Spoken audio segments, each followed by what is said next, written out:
Assalamualaikum warahmatullahi wabarakatuh. Selamat siang teman-teman semua, masih semangat? Oke, tema pagi ini adalah serasi siap berprestasi dalam riset yang bervariasi. Oke, sebelumnya sudah saya kirim PowerPoint-nya ya, itu berkaitan dengan inovasi dalam riset atau dalam penelitian. Ada 3 hal penting yang perlu diperhatikan seorang peneliti dalam melaksanakan riset, yaitu yang pertama adalah berkaitan dengan pemilihan judul. Kemudian yang kedua adalah pemilihan permasalahan, yang ketiga adalah pemilihan metodologi penelitian. 3 hal tersebut itu bagian dari kiat sukses dalam riset itu. Oke, yang pertama, pemilihan judul gitu ya. Judul haruslah sangatlah menarik sehingga bisa menyebabkan muncul rasa ketertarikan dari pembaca. Oke, ketika Anda mengikuti setiap kegiatan lomba LKTN dan lain sebagainya, lomba karya tulis ilmiah, itu yang terpenting itu adalah judul, karena biasa screening di awal dalam sebuah lomba riset itu adalah menggunakan judul. Tuh. Makanya buatlah judul tersebut yang sangat menarik sehingga bisa menarik, memunculkan rasa ketertarikan dari pembaca. Buatlah judul tersebut tuh unik, gitu ya, sehingga seorang review tuh tertarik ingin membaca ini apa sih isinya gitu. Dan kemudian yang kedua berkaitan dengan pemilihan permasalahan, gitu ya. Pemilihan permasalahan. Permasalahan itu terpenting dalam sebuah riset itu ya, karena dalam sebuah permasalahan itu menentukan alur riset Anda akan kemana. Ya, dalam pemilihan permasalahan itu harus mengandung beberapa unsur, gitu ya. Yang pertama adalah visible, gitu ya. Visible itu apa sih gitu ya? Visible itu adalah tersedianya subjek penelitian yang terukur. Jadi subjek penelitiannya itu tersedia, ada, dan bisa terukur. Ya, maknanya terukur itu bisa terjangkau dari sisi waktu riset dan lain sebagainya. Kemudian yang kedua interesting gitu ya. Yaitu sangat menarik untuk diteliti. Jadi sisi interestingnya itu silahkan dimunculkan di sana sehingga seorang yang membaca riset Anda itu tertarik banget itu ya sih. Oh, ini isinya apa sih permasalahannya gitu. Yang kedua adalah novelty itu ya.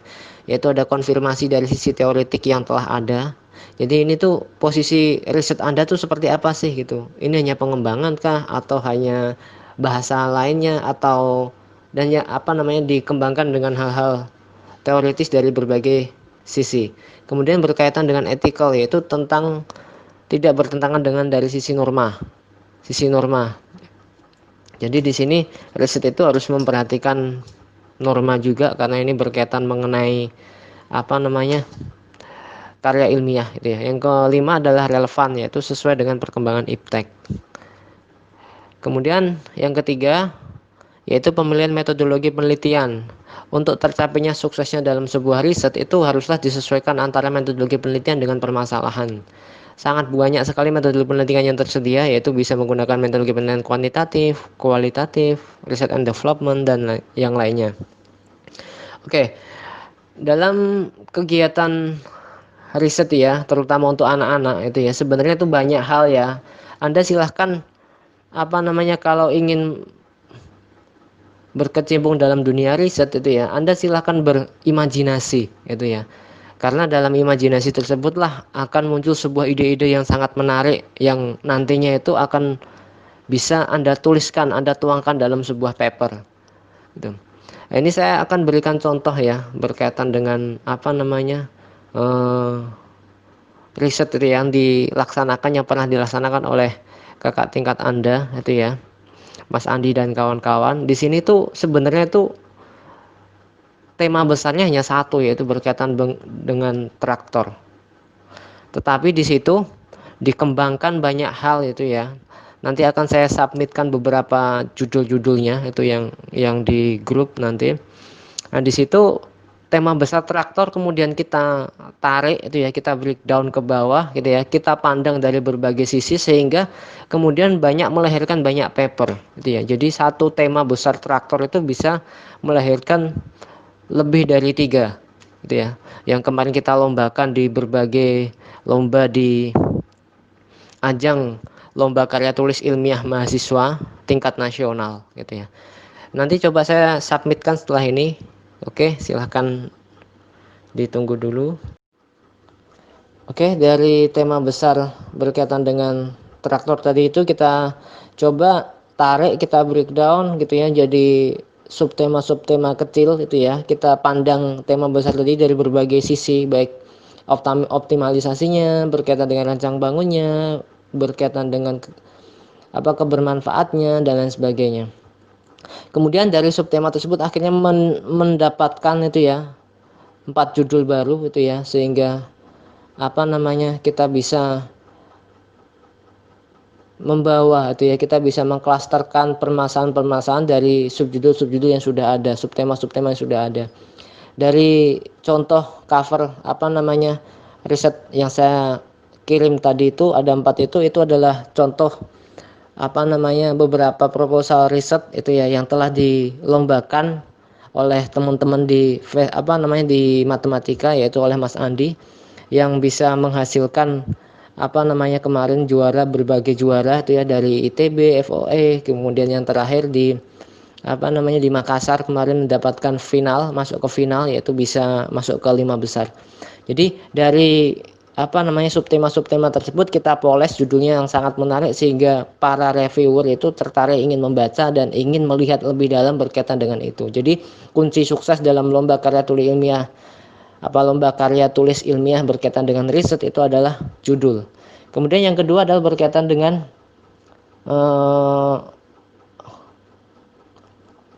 permasalahan. Jadi permasalahan tersebut silahkan dari subjudul tersebut kita breakdown gitu ya, kemudian kita mendapatkan permasalahan-permasalahan yang unik gitu ya, sehingga kita bisa bisa mengembangkan gitu ya dari sebuah riset. Jadi ini adalah hayalan aja sebenarnya, hayalan dari tema besar tadi ya, berkaitan dengan traktor tadi. Kemudian selanjutnya berkaitan dengan metodologi penelitian ya, jadi metodologi penelitian kita sesuaikan, kita matchingkan dengan permasalahan yang ada. Jadi permasalahan kita tuh apa sih, kemudian kita harus menggunakan metodologi penelitian seperti apa. Mungkin itu yang bisa saya sampaikan. Terima kasih. Assalamualaikum warahmatullahi wabarakatuh.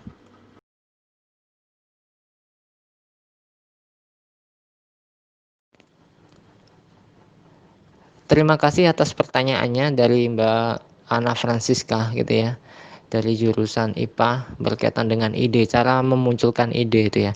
Ide itu muncul tuh dari berhayal sebenarnya. Ya, dari berhayal gitu ya.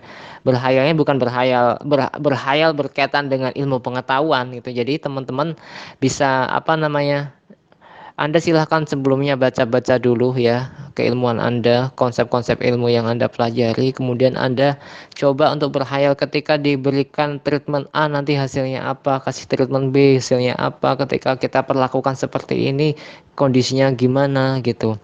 Contoh realnya seperti ini, misalkan itu ya, ketika pengalaman dulu berkaitan mengenai penelitian saya berkaitan dengan batik fraktal gitu ya, batik matematika gitu ya. Sebenarnya udah ada yang neliti gitu ya, cuman di sini ada hal yang menarik itu ya. Ketika itu saya melihat ada sebuah fenomena berkaitan dengan motif batik ya. Kemudian kebetulan saya belajar di matematika, berkaitan matematika terapan gitu ya. Fenomena batik tersebut itu hampir mirip dengan fenomena dinamika sistem dari sebuah konsep matematika.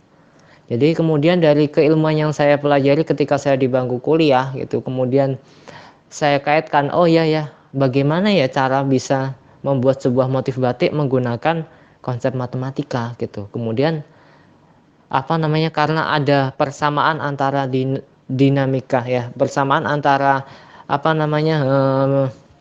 bidang fraktal dengan bidang motif batik itu hampir mempunyai keidentikan yang sama. Akhirnya saya coba, oh iya ya, bagaimana kalau kita membuat motif batik itu dengan menggunakan konsep matematika. Itu ya, di dalam matematika itu mungkin hanya untuk sebagai pengetahuan aja, ada yang dikenal namanya konsep iterative function system. Di situ akhirnya saya coba untuk bisa bisa membuat motif batik tapi menggunakan konsep matematisnya.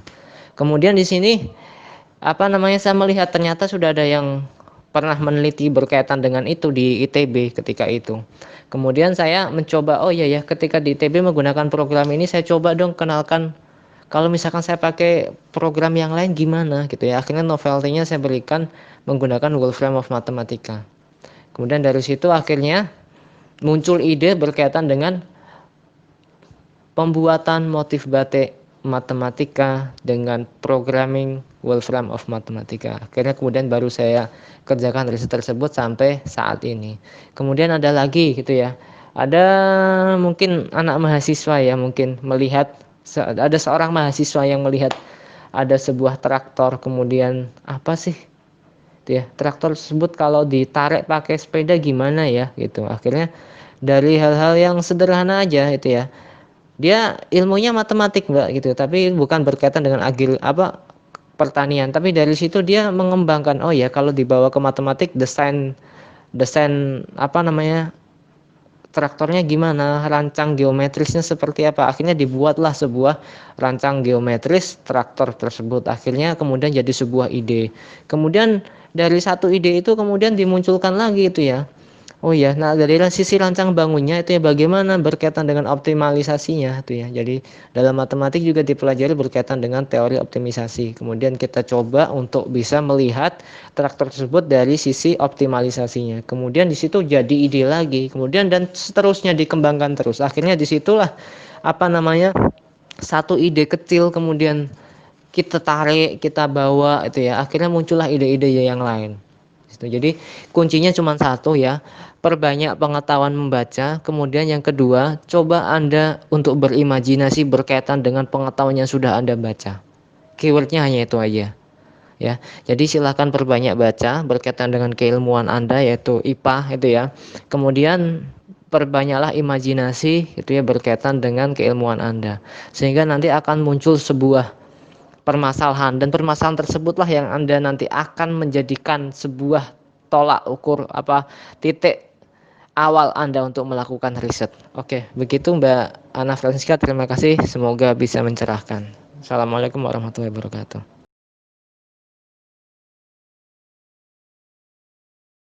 Oke, terima kasih atas pertanyaannya berkaitan dengan kurang pede dan rasa tidak mampu gitu ya. Bagaimana cara menghilangkannya Pak? Sederhana sekali ya. Kalau Anda merasa kurang mampu, maka Anda itu perbanyaklah ilmu pengetahuan gitu ya, sehingga nanti akan ada banyak referensi untuk Anda bisa menimbulkan rasa percaya diri Anda. Ya, kuncinya cuma satu, Iqra bismi rabbikal ladzi khalaq. Anda membaca. Ya, karena perintah pertama dari Allah itu adalah membaca ya, untuk bisa mendapatkan ilmu pengetahuan, karena kuncinya di situ. Ya, Anda perbanyak membaca, banyak pengetahuan itu ya, sehingga nanti lama kelamaan itu akan bisa menghilangkan rasa minder Anda. Gitu. Ini ada beberapa ini ya hasil dari wawancara saya ketika itu sama teman-teman, pengalaman dengan teman-teman mahasiswa matematika yang Salatiga itu ya.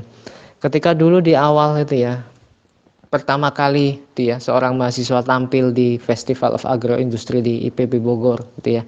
Ketika itu banyak sekali itu ya saingannya itu ya, ratusan karya ilmiah yang dilombakan itu ya, sudah disortir sehingga tinggal beberapa saja, dan di situ tersisa nama-nama kampus besar gitu ya. Di situ ketika itu yang dihadapi adalah dari UGM, dari ITB, dari UI, kemudian ada dari ITS. Itu adalah nama-nama besar kampus yang gambarannya itu adalah bagi teman-teman ketika berangkat sama saya ke Bogor itu adalah, wah Pak, saingannya kok banyak gini Pak dari UGM gitu ya. Pesan saya cuma satu, Anda percaya diri aja tuh. Anda udah belajar, Anda udah membaca tuh ya.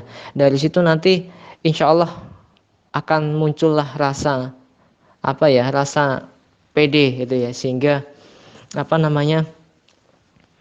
bisa total gitu ya. Jadi bisa keluar semuanya yang ada dalam pikiran kita ya. Memang di awal ketika itu rasa-rasa pedenya itu mulai berkurang, tapi masih ada itu ya.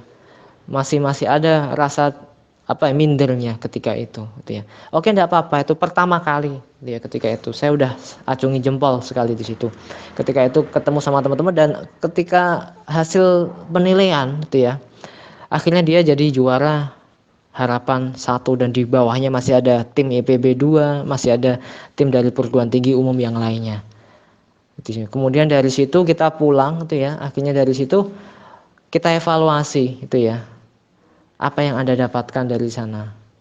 Gitu ya. Akhirnya apa yang didapatkan adalah bagaimana skill cara untuk bisa berpresentasi dan lain sebagainya. Sehingga dari situlah awal titik balik dari teman-teman semua. Gitu ya. Jadi teman-teman yang awalnya dulu itu masih gimana gitu ya, masih nggak bisa pede, ya akhirnya coba lagi itu ya di kedua kalinya, ketiga kalinya, keempat kalinya, dan terakhir kali kemarin ketika di Makassar.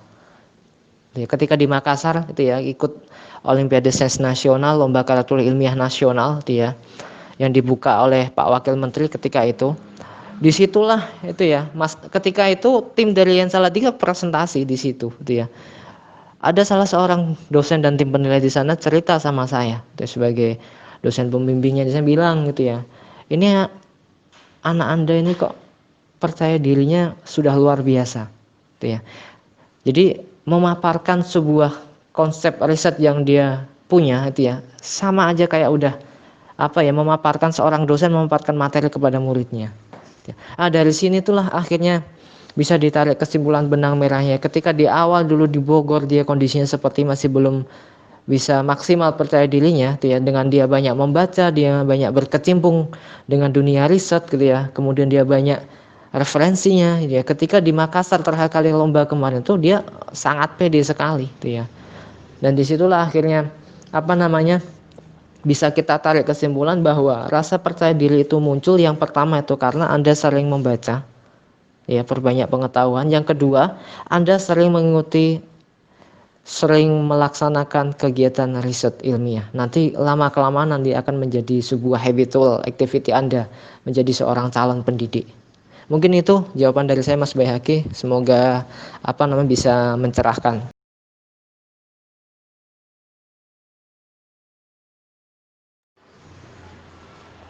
Oke, bagaimana untuk mematchingkan pembuatan judul dalam riset dan isinya ya? Sebenarnya ini ya, awal dari sebuah riset itu adalah dari permasalahan sebenarnya. Jadi Anda mempunyai masalah apa, tema besar apa. Kemudian yang kedua, langkah Anda itu adalah Anda harus menggunakan metodologi penelitian yang apa biar untuk mendapatkan jawaban yang sukses itu ya. Nah, biar penelitian Anda bisa sukses gitu ya. Kemudian baru gitu ya. Setelah itu Anda laksanakan kajian penelitian di situ. Dari hasil tersebut maka baru Anda ya membuat sebuah judul. Jadi judul itu adalah hasil dari proses itu ya, dari permasalahan Anda itu. Ada permasalahan gitu ya. Kemudian Anda selesaikan gitu ya, kemudian baru Anda namai gitu ya, atau Anda berikan judul. Jadi awal dari riset itu bukan di judul sebenarnya. Ya, awal dari riset itu adalah dari permasalahan gitu ya. Jadi untuk ketika Anda ingin melaksanakan sebuah lomba-lomba itu ya, keywordnya itu adalah di judul. Makanya Anda tema besarnya apa, permasalahan besarnya apa, kemudian dari situlah Anda baru bisa membuat judul ya. Oh, permasalahannya ini, metodologinya ini, kemudian teknis risetnya seperti ini ya, dari sini keluar hasil seperti ini. Kemudian barulah dari situ, oh ya ini kemudian saya munculkan sebuah judul ini ya. Jadi judul itu adalah seperti Anda melahirkan anak aja tuh ya. Ketika kita melahirkan anak, baru anak keluar tuh baru kita namai siapa. Tetapi di situ Anda sudah punya rancangan tuh ya. Kira-kira mau saya kasih judul apa sih ini, itu sudah tidak masalah, itu tidak apa-apa. Ya, jadi untuk mematchingkan ya Anda buat permasalahannya dulu itu ya. Ada sebuah permasalahan dari sebuah riset gitu ya. Jadi kemudian dari situ muncul satu kesatuan penelitian utuh, baru dari situ Anda menarik sebuah, oh ya ini judulnya ini gitu. Mungkin itu dari saya, terima kasih. Assalamualaikum warahmatullahi wabarakatuh.